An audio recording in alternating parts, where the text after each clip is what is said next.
The title of this mini podcast is Wholeness.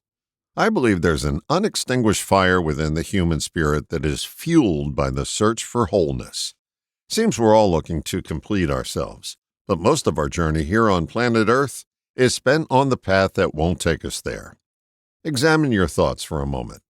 Notice how many times you entertain this scenario in your mind. If I ruled the world.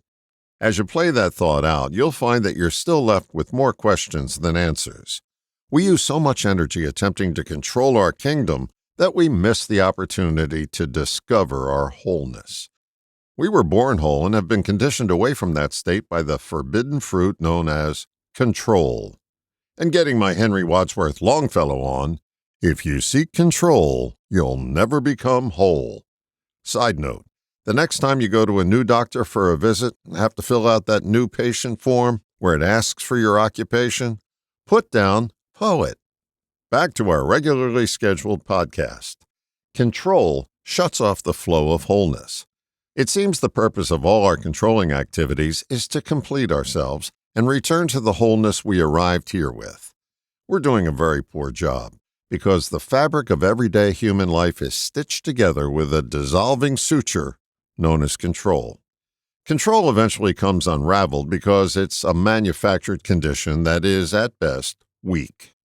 When we get to that stage of life that I call falling apart, we oftentimes look for stronger controls. That effort also fails. Most people find themselves later in life looking back on a life filled with controls that never worked. This is when many discover wholeness. The best-kept secret is this: you don't have to wait. Wholeness is an available choice at any point in life. The only price you have to pay to get it is to give up control. Wholeness is a feeling of certainty that everything is taken care of, or as the Buddha said, everything is as it should be. We stop attempting to control reality and discover that acceptance of reality is the key to being whole. It's from this place of wholeness that new ways of dealing with life's dilemmas emerge that keep us from falling back to our default position of control. If you really want to nag yourself, wait until the end of your life to find out you spent your whole life riding the wrong horse. The truth is, you can change horses in midstream. You may get frightened in the process because giving up control is scary, but your reward for riding reality is you don't have to wait until the home stretch to find wholeness. All the best, John.